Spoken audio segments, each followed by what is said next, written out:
Good day, St. Joseph University students. Welcome to our study of macroeconomics. My name is Professor Chick Kelly. As a way of introduction, I'd like to just go over a little bit about my background and history, tell you about how I am to be at St. Joseph University teaching economics.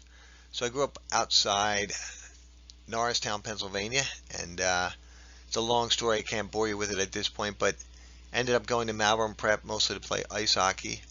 When I was a junior in high school, I was beginning to try to figure out where I would attend college, hoping to continue my college hockey career, and received an academic scholarship to Merrimack College in Andover, Massachusetts. Entertained the idea of maybe walking on to play hockey at this school. About 3 weeks into the season, after successfully walking on the team, I got tripped, went headfirst into the boards, broke my neck, and sustained a spinal cord injury. So it was pretty cool that I made the team.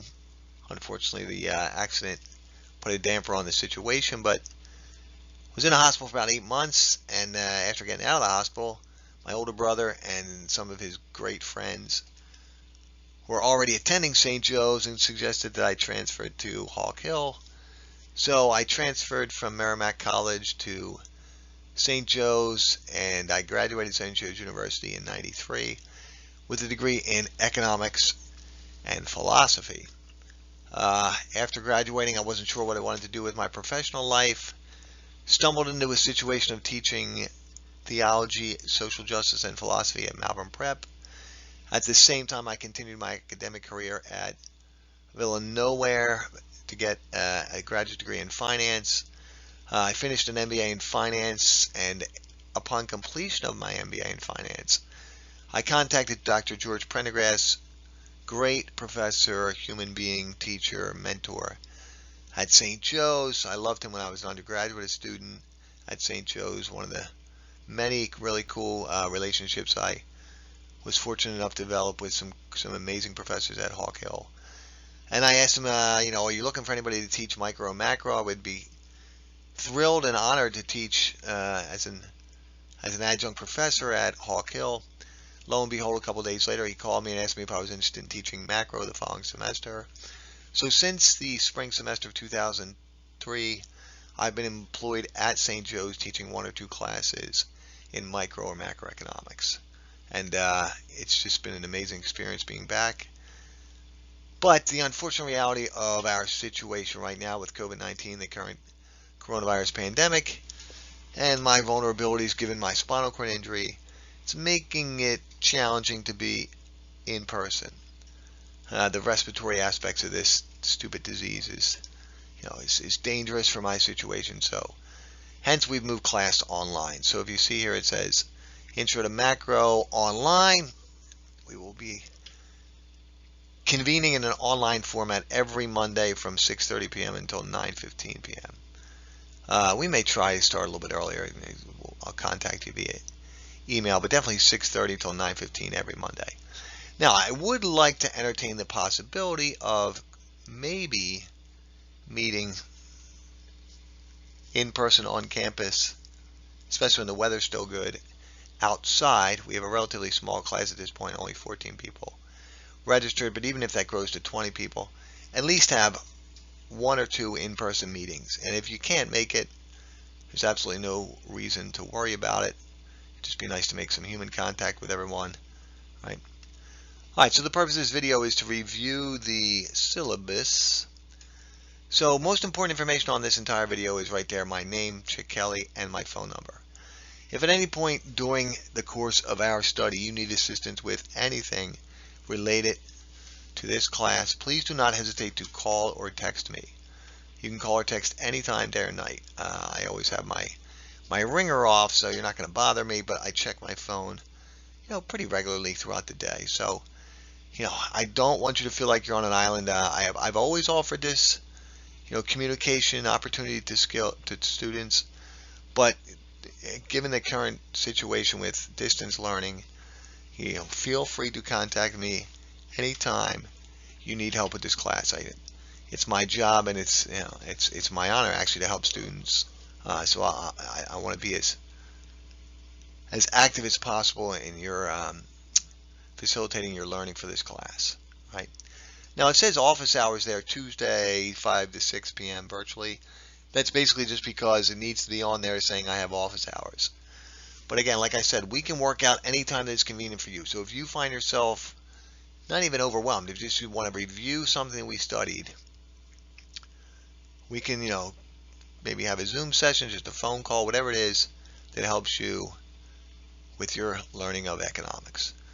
My St. Joe's email and my personal email are both on this syllabus as well. Obviously, I'll email you a PDF file of this syllabus, so you have an electronic format as well beyond this video syllabus. All right, so that's all my contact information. Right. We're using the 21st edition of the book. The 22nd edition actually just came out. But if you have a 20th edition of the macroeconomics textbook, don't go get another book, right? Any one of those versions, 20, 21, 22, will suffice. Believe it or not, the models and the content doesn't change that much from version to version. So if you're kind of looking to take an economic approach, or you really want to save some cash, even get a 19th edition to the book. The chapter numbers might be different, but the content's not all that different, and we can work out exactly what the numbers are based on whichever book you have. But the book is good. I really do like the McConnell-Bruce series. It's well written, and I wouldn't advise students to get a textbook if I didn't think there was value in the book. So there is tremendous value in getting a textbook and actually reading the material, above and beyond the lectures that we're going to have together. Right. Now there's some other online suggestions here. This Refenomics site, The Economist, and Wall Street Journal site. And I'll email you a few more. There's a couple people that do really nice video tutorials on economics. So, there's a wealth of information, as you know, on the internet on all these topics. Right? Now, what's the purpose of this course? Down here it says course objectives. Instead of reading this to you, I'm going to explain why you're taking macroeconomics. Well, first of all, economics is the study of everything. Right? We're going to go into the definition more formally in another video, but limited land, capital, and labor, economic resources, unlimited economic desires and wants. Human beings need food, shelter, clothing, and then beyond that, there's all kinds of needs for households, businesses, governments. So the burden of scarcity is a human reality, right? So economics is all about maximizing most efficient use of society's limited or scarce resources to satisfy as many of those human wants. And economics is broadly divided into micro and macro. So micro studies the individual decision makers and the individual components within the greater economy. So if you took micro already, you remember, studying things like the market models and pure competition, oligopoly, monopolistic competition, and monopoly, elasticity, and how sensitive buyers of goods and resources are to change in price, and the government role in promoting and sustaining competition, and maybe the specifics of a particular industry. We're going to focus on the big picture, macroeconomics. So GDP, economic growth, unemployment, inflation, the business cycle, fiscal and monetary policy. Right? So anybody who decides that they think they want to be an active member in our world should take macroeconomics. Everyone should understand something about how we measure total economic output for the country. How do we measure the budget, the federal budget deficit or surplus? How do we measure imports versus exports, and whether we have a trade surplus or a trade deficit? How does the government stimulate economic activity during an economic downturn with fiscal policy? What's the role of our nation's central bank as monetary authorities, and how is monetary policy used to address economic concerns? Right. So to be an educated citizen, and if you're going to vote, this is a worthwhile class. Right. Just from a personal standpoint, eventually most of us work unless we're independently wealthy. You should have an understanding of how to measure your income versus the national income, and how to measure changes in your wages versus the the overall changes in the price level, right? You should have some idea of total economic activity for the nation and how maybe your particular corporation fits within the greater scheme of that. You might want to think about your employment opportunities and decide, is this a long-term wise decision to be occupationally engaged in an industry that may be vulnerable to macroeconomic circumstances beyond my control. Right? If anything, COVID's taught us is think about your decisions before you get involved, because even businesses that seemed eternally viable have been threatened by this crazy pandemic. So this is a worthwhile class. Every undergraduate in every college or university should be mandated to take macroeconomics, just to have some idea of how we measure economic activity, what role government plays in overall economic distribution, and how we measure fiscal and monetary stimulus and budgets and such. So this class has value above and beyond just the 3 credits you're going to receive. Okay, now we have an attendance policy. This attendance policy has been on every one of my syllabi since I started teaching. It's the St. Joe's attendance policy. Even though we're meeting virtually, you are still required to attend. Okay, and even more so, it's probably important to go over the parameters for attendance. When we meet on Monday evenings, I expect you to be at a desk or a table and to be actively engaged in our session. So you should have camera on, microphone ready, extremely interested in what we're doing, and most definitely ready to participate, right? Now, inevitably things happen, maybe you can't make a session. So that's just the way life is, right? So obviously contact me via text message. That would be my preference. If not text message, at least via email, and let me know you're not going to attend, right? But try or attempt to make every one of our sessions. I will make video lectures available as well. So, especially in this world of online education, it's easy to miss something, right? It's challenging enough to sit in a class, and it's even more challenging to sit in a class for 3 hours, and it's even more challenging to sit in a class for 3 hours online. I get it. We're asking a lot of you here, and we're all making sacrifices. For that reason, video lectures will be made available where you can review the exact material that we cover in class, right? So that way, concepts, content, graphs, principles, you'll be able to review them at your leisure and as you need. And remember, don't hesitate to reach out if you need further instruction. Happy to help. All right, your final grade determinants. There will be 2 tests. There will be a midterm labeled Exam 1 on the 12th of October, and a final exam labeled Exam 2 on the 7th of December. And the syllabus here outlines exactly what will be covered on each exam. Now, obviously, we will cover this in more detail as we go through it, but the syllabus does not lead you astray. What you need to know is already on this syllabus, right? What you need to know is already on this syllabus. So that's 50% of your grade there. Exam 1, the 12th of October. Exam 2, the 7th of December, right? Now, beyond that, we're going to have quizzes and then a paper or presentation. All right, so let's talk first about the quizzes. Most times when students hear the term quiz, they think, I get 10 or 12 questions and I bang them out, multiple choice or short answer or such. Quizzes for this class are going to be a lot more, we'll say, application than memorization and regurgitation, right? So if you look up top, it says Economics USA series. We may use some of these videos from the Economics USA supplemental online PBS learner.org series. We may use some videos from the Wall Street Journal, Bloomberg Television, CNBC.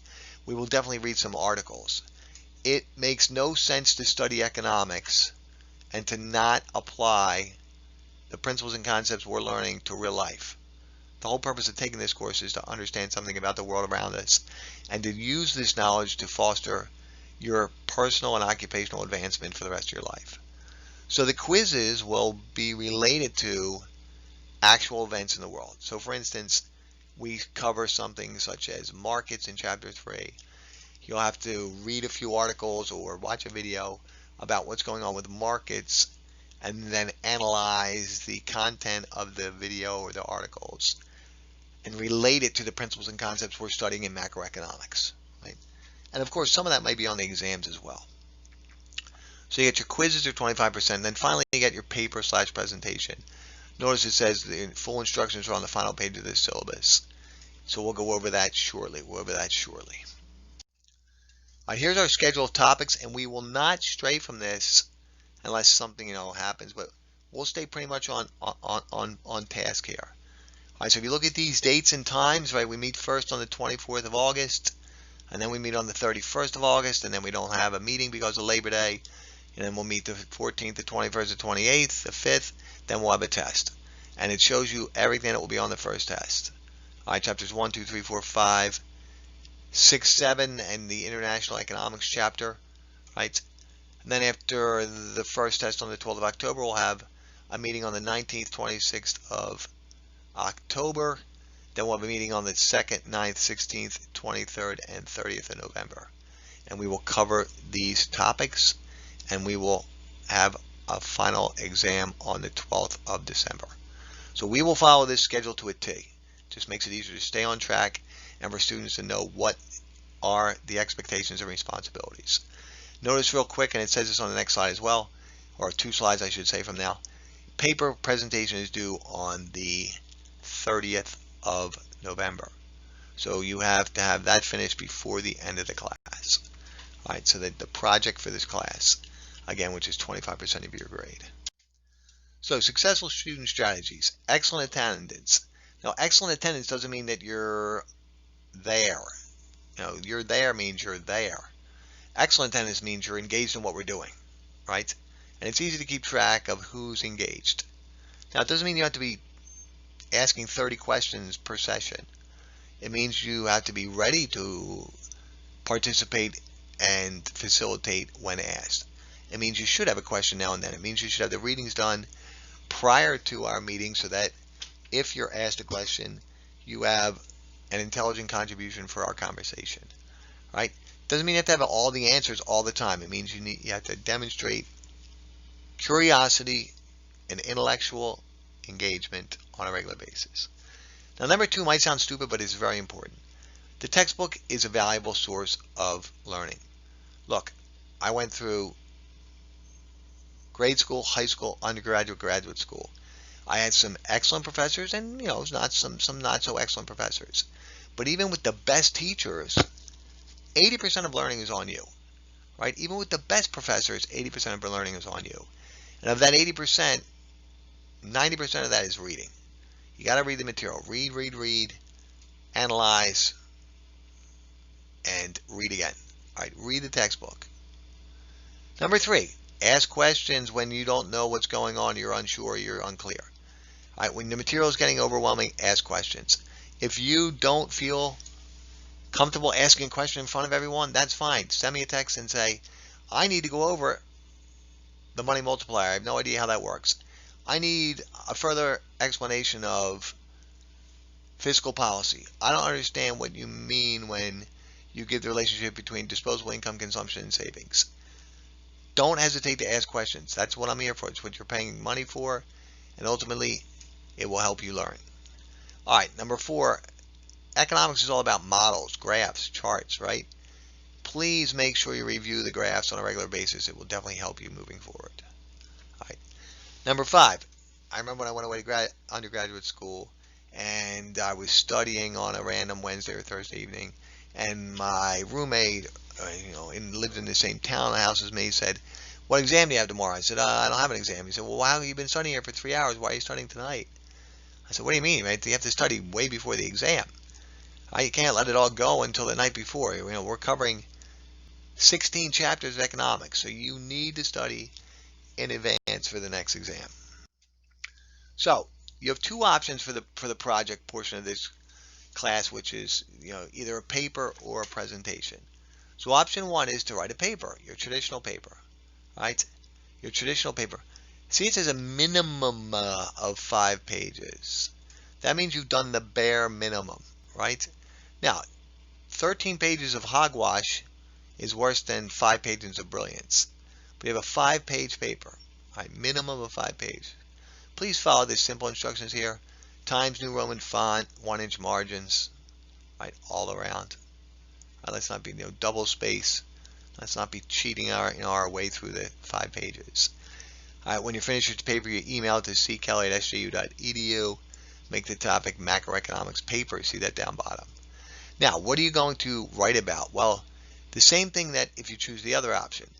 You can choose any topic related to macroeconomics and make that work. So they're up here, right? International trade, currencies, comparative advantage, business cycle, inflation, unemployment, GDP, economic growth, monetary policy, fiscal policy. You can choose a topic related to any macroeconomic principle or concept and write about that particular concept. Now, it says up top here, your paper needs to be okayed by me. It needs to be given the go-ahead by me by the 10th of November. So your topic needs to be submitted for approval by the 10th of October. All right, that gives you at least, what, 30 minus 10, 20 days to finish the topic. Now, I wouldn't let it go that long, but that's the last day. You need to let me know what you're going to be writing about by the 10th of November, right? Now, it says here also that use recent articles, nothing prior to the 2010. We want the stuff to be relevant to our lives today. All right, so whatever topic you pick, use relevant material to use as research for your paper. Some students might choose option number 2, and that is a video. You make a video and you upload the video to YouTube and share the link with me. Now, you people have grown up with technology, all right? Making a video is not cumbersome. It's relatively simple when you talk about technological knowledge. You don't have to be an IT major or computer informations major to learn how to make a video. Now, you can use PowerPoint and narrate over PowerPoints, just like I'm doing for this video. Right? You could use your phone, and you could have someone record you with the phone. You can record yourself, with that type of tripod or something, right? I'm not all that concerned with the cinematography itself. I don't want you to spend hours and hours worrying about the technical aspects of creating a video. Whatever method you can use to create the video is fine. I'm more worried about the message and the meaning and the economics of the video. All right, what are you teaching us? So, same thing with the paper. You pick a topic, any topic related to macroeconomics. All right, same topics as the last page. All right, GDP, unemployment, inflation, monetary, fiscal policy, trade, tax questions, anything related to macroeconomics. Then you create a 10-minute video, and you upload the link to YouTube. Now, if you're worried about privacy, you can make the video private and give me permission through my SJU email to view the video. You can even put a password on there. Right?